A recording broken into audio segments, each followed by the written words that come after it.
Dhaggeeffattoota oduu san jalqabaanii waraanni kaaba Itoophiyaa atattamaa fi haalduree tokko malee akka dhaabbatu dhiibbaa gochaa jiraachuu Ameerikaan beeksifte. Keenya daawwachaa akka jiru ministeerri haajaa Ameerikaa Anthony Blinken waraanni Itoophiyaa babal'achaa jiraachuu isaatiin yaadda'uu himee humnoonni obbo fi TPLF imalgar Finfinnee godhan akka dhaaban gaafate. Ameerikaan lammiileen isii atattamaan Itoophiyaa keessaa akka ba'an irdeebiin yaamicha dhiyeessite yoo ta'u kunis sababa waraanii hammaachaa jiruu fi jedha Anthony Blinken. As we have for weeks, we continue to urge all American citizens in Ethiopia to leave the country. Akkuma torbaniif gochaa turre lammiileen Ameerikaa Itoophiyaa keessa jiran hundi carraa jiru maratti fayyadamuun biyyatti gadhiisanii akka bahan hubachiifna. Waraanni hammaachaa fi kutaalee biyyattii hedduutti babal'achaa jiraachuu isaatiin daran yaaddofneerra. Wanti argaa jirru balaan tokkummaa fi akka biyyaatti turuu Itoophiyaa danqu guddachaa jiraachuu isaati. Kanaaf hunda dura nageenya lammiilee Ameerikaa fi hojjettoota imbaasii keenyaa eeguun dirqama kootii dirqama keenya. Kana mirkaneessuuf lammiileen keenya carraa argatanitti fayyadamanii akka bahan hubachiifneerra. Abdii fi amantaan jabaan ani qabu haalli biyyattii gara duraan turetti deebi'ee akka isaan nagaan Itoophiyaatti deebi'uu danda'an akkasumas Itoophiyaan gara fuula duraa tarkaanfachuu akka dandeessu ni tumsinaa ka jedhudha. Yaalii gamtaan Afrikaa waraanichi karaa nagaan akka xumuramu gochaa jiru deeggaraa ka jedhu Anthony Blinken qaamoleen hundi garaagarummaa jiru mariin akka furuu qaban hubachiise. Waraanni wal jalaan kutaalee biyyattii hedduutti babal'atee lammiileen hedduun sababa kanaan dararaaf saaxilamanii jiru. Bara darbe Tigraay dhiheenya kana Amaara amma immoo gara kibbaatti Finfinneetti siqaa jira. Kana hunda keessatti kan dararaman lammiilee nagaadha. Lammiileen kunneen deeggarsa barbaadan akka argatan mirkaneessuu akkasumas waraanni dhaabbatee mariin akka eegalu gochuu qabna. Kanatti dabalataan waraanni Itoophiyaa nagaa fi tasgabbii gaanfa Afrikaaf balaadha. Kun nuuf yaaddoo guddaadha. Akkasumas michoota keenya akka Keeniyaafis yaaddoodha. So we're looking for all sides, as I said, to step back, the TPLF and the OLA. Kanaaf qaamoleen hundi of duuba akka deebi'an WBO fi TPLF imala gara Finfinnee godhan akka dhaaban barbaanna. Qaamoleen hundi walitti dhufanii waraana dhaabuuf mariin eegalamuu arguu feena. Gargaarsi namoomaa danqaa malee dhaqqabuu akka danda'u namoonni hidhaman akka gadi dhiifamanii fi qaamoleen hunduu walitti dhufanii garaagarummaa jiru karaa nagaa fi bu'uura heeraatiin akka furan barbaanna. Kun akka milkaa'u michoota keenya hedduu waliin hojjechaa jirra. Hunda caalaa hojii bakka bu'aan gamtaa Afrikaa pirezidantiin duraanii Naayijeeriyaa Oluseegun Obasanjoo hojjechaa jiran ni deeggarra. Akkasumas tattaaffii pirezidanti Uhuruu fi kanneen biroo gochaa jiran ni jajjabeessina. Wanti baramuu qabu wal dhabdee kanaaf furmaanni karaa waraanaa argamu tokko hin jiru. Qaamoleen hundi kana hubatanii akkaatuma kanaan socho'uu qabu. Bottom line is that there is no military solution to this conflict. Every party has to recognize that and act accordingly. Arganamaa keenya kaseene Anthony Blinken pirezidantii Keenyaa Uhuru Kenyaata waliin cufaat ka mari'atan yoo ta'u durtaa Iggaad Warqinee Gabayoo waliin galgal kanaa akka wal argan himame ture.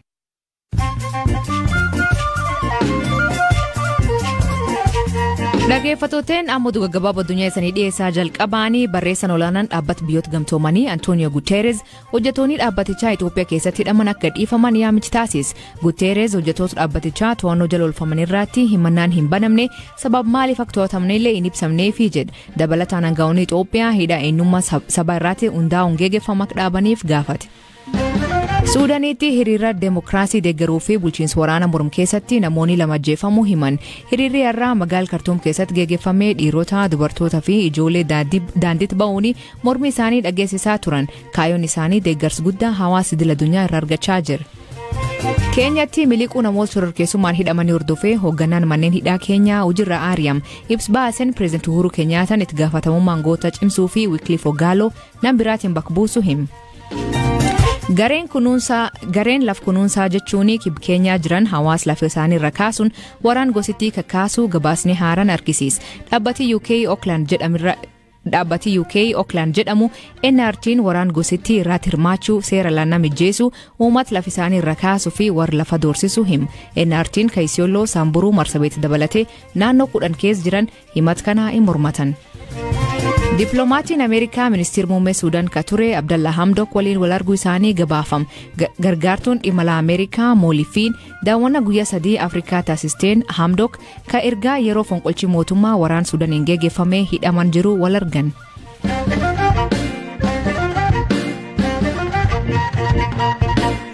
Komishinii mirgoota namoota Itoophiyaa haalli namoota labsiiroo muddamaa wal qabate hidhamaa jiranii xiyyeeffannoo taatama barbaadaa jedha.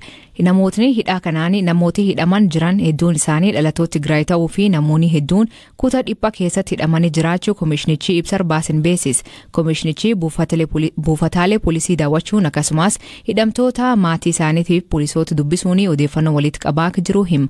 Daawwannaa kanarratti wanti isin argitan maali jedhee komishinichaatti komishinara mirga siivilii fi siyaasaa Dr. Abdi Jibril gaafan.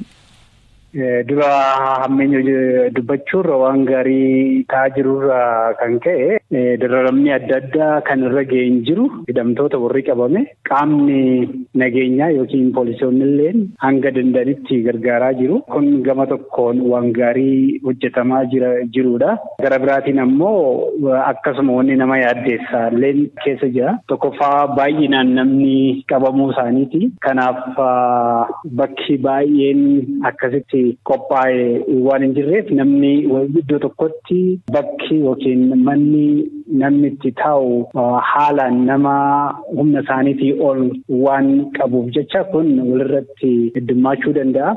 Lammaffaa immoo gaafa namni eeru eebaluutu rakkoo nageenyaa geessisuu danda'a jedhamee gaafa himatamu kun sirriitti xinxalamee qoratamee akka namni adda bahu kan badii hojjetee fi kan hin hojjetin adda baasu xiqqoo rakkisaa ta'uu isaati kan argine. Ammaatti namoonni hidhaman agam? Kan kutaa naannoo tokkooti nama 714 qabamuu isaa kan murteessine yookiin kan mirkaneessan. Iddoo biraatti wanni hin qabnu jechuudha. Aksasii yookiin nu wayyamanii seennee yookiin odeeffannoo ga'an arganne. Kaleeffarraallee dhaabbatii mootummoota gamtoomanii UN dhalattoonni Tigraay ol hidhamuu himanii akka gadhiifaman gaafachaa jiranii isaaniillee dhalattoonni Tigraay hidhamuu tuuxanii jirtanii gabaas keessan keessatti hidhaan kun isaan qofirratti xiyyeeffate?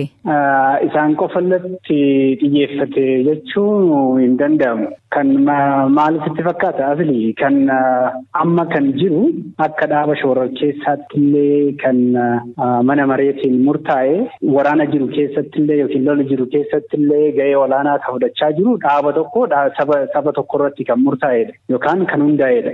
Kana sababeeffatee namni hidhamuu danda'u otuma namaa hin lakkaa'in akkanumattuu shalaguun danda'ama jechuudha. Argitee kun waa'ee aayidiyoolojii yookiin waa'ee wanni irratti miti kan saba hundeeffateeti lolli ta'aa jiru. Sababa kunis kun ta'uu danda'a. Dirqama dhaloota naannoo tokkoo dhaloota saba tokko irratti hundeeffame jechuudha miti. Kan hidhame keessa immoo baay'inni isaanii dhalataa saba Tigraay ta'uunsaa kunis waan nama mormisiisaatii miti. Maatii namoota hidhamanii kana dubbisuu fi kan hidhamanillee dubbisuu himtanii maal isaniin jedhan? Maatiin warra hidhamaatillee kan jedhan yookiin hidhamtoonni yookiin qabamtoonni illee kan jedhan sababa itti hidhamne yookiin itti qabamne nutti hin himne. Kanaafuu nuti kan shakkinu eenyummaa keenyaatiin qabamne jedhamee yaamamu. Kun waan warri hidhamtoonni yookiin maatiin isaanii jedhamu. Gara mootummaatiin ammoo nama sabummaa isaatiin yookiin dhalataa saba tokkoo ta'eef hin qabne jedhu kun kana lamaan wal bira keenye ibsa keessatti. Dhimma kan ilaalchisee gorsi keessan akka komishiniitti maali? Gorsi kan mootummaa himne tokkoffaa kan jennu durarra odeeffannoo qulqulluu dhiyeessuudhaaf tokko bakka kanaatti dhiyeenyee odeeffannoo argachuu qabna. Kanaafuu warri ilaallatu yookiin qaamni ilaallatu kana nutti kennuu qaba kan jedhudha. Kan biraatis akkanuma namootni fakkeenyaaf baay'ee fayyaadhaan ta'uu danda'a. Haawwan yookiin haadholii hoosisan ta'uu danda'anii yookiin warra manguddoota ta'uu danda'anii otoo warri sun haala biraatiin qabamee yaada jedhudha. Yaadni tokko kan akka yaada furmaataatti dhiyeessine kan biraa immoo haala biraa namooti qabaman baay'ee waan ta'aniif kana bakka adda addaa akka walirratti hin tuulamne kan jedhudha. Walumaa galatti kan akka yaada furmaataatti lafa keenye. Ulfaadhu Dr. Abdi. Galatoomii asillee. Dhimma kan irratti ka dubbifnee itti gaafatamaan quunnamtii uummataa poolis magaalaa Finfinnee Komanda Faasika Fanta namni sabab dhalata Tigraay ta'eef hidhamin jiru jedha. Haa ta'u malee namni hedduun bakka dhiphaa keessatti hidhamuun jiraachuu danda'a jedha. የትግራይ ተወላጆች ብቻ በመሆናቸው የሚያዝ የሚታሰር ሰው የለም። ሰበበ ደለታ ትግራይ ተኤፍ ቆፈ ነምኒ ቀበሜ ሂደሙ እንጅሩ ደለታ ሰበብ ራስ ታኒ ገሬ ሾሮር ኬሳ ከነራ ኤርገመ ፉደተኒ ማለቅኒ ከፈለሜፊ ሌንጂን ከነሜፊ tokkoon isaanii meeshaa waraanaa osoo nafiin hidhatanii magaalaa keessatti shororkaa uumuuf oduu sobaa tamsaasaa bakka akkasii geenyeerra akkana ta'aa jira tokkoon kee ni waraanamta jedhanii namoota kaan warra doorsisan qabaa jirra. Namootni qulqulluu ta'an sana gidduutti hin qabaman jechuu miti. Namootni qulqulluu ta'an jumlaan qabamanii hidhamuu hin qaban jechuun hojiin qulqulleessanii gadhiisuus hojjetamaa jira. Manneen amala sirreessaa Finfinnee keessa jiran waan beekamuuf tarii dhiphinni bakka mudachuu danda'a ta'a. Haa ta'u malee sadarkaa mootummaatti bulchiinsa magaalittiin xiyyeeffannaan kennamee fi ka hojjetamaa jiru yoo xiqqaate namni tokko kutaa dhiphaa keessatti akka hin hidhamne bakka nyaatni jiru bakka yaala fayyaa gahaa argachuu danda'uu fi kan kana fakkaatan mijeessuuf hojjetamaa jira. Haa ta'u malee dhimmichi ariifachiisaa waan ta'eef namoonni hedduun bakka tokkotti hidhaman jiraachuu malu hin jiran jedhee dubbachuu hin danda'u. ሰዎች ሊኖሩ ይችላሉ አይኖርም ብዬ መናገር አልችልም።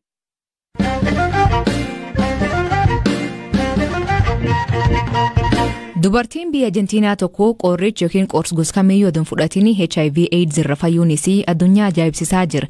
Kanaan dura namni tokko akkuma kana qorsa malee dhukkuba kanirra fayyee ture. Dubartiin tuni ammaan dura AIDS qabaachuunis mirkanaa'ee ture. Amma garuu selooti dhiigis biliyoonaan ol ta'u irratti qorannoo taasifameen vaayiraasiin HIV tas keessatti argamuu hin dandeenye jechuun masariitiin Archives of Internal Medicine gabaase. Beekaa Toomaa dabalataan isinitti hima.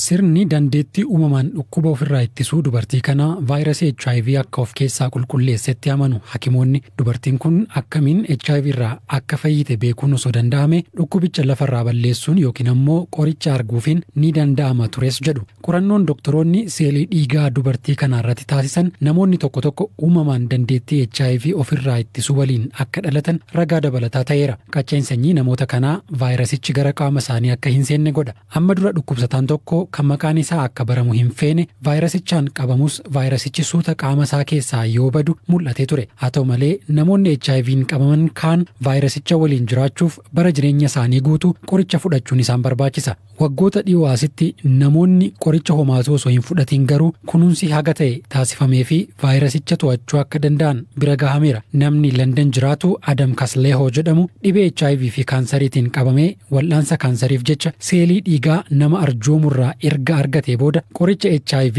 fudhachuu dhaabe. Wayita wal'aansa kaansarii argachaa jirutti HIV'n seelii dhiiga isaa keessa jiru keessaa badeera. Dhimmi kun yeroo bira gahamu namni seelii dhiigaa arjoome addunyaa kanarratti namoota HIV ofirraa ittisuu danda'an 100 keessaa tokko ta'uun isaa barame. Akka dubartii Arjentiinaa kana namoonni biroos dandeettii dhukkuba kana ofirraa ittisuu qabaachuu akka danda'an qorannoo taasisuun ni barbaachisaa jedhu ogeeyyiin. Adeemsa kana namoota uumamaan vaayirasicha of keessaa balleessuu hin dandeenyeef tooftaan ittiin dabarsuun danda'amu ni jiraata abdii jedhus qabu. Namoonni umurii isaanii guutuu qoricha fudhachaa jiraatan bifa talaalliitiin dandeettiin qaama isaanii akka cimu taasifamee qoricha malee vaayirasicha waliin jiraachuu akka danda'an gochuuf karoorri jira.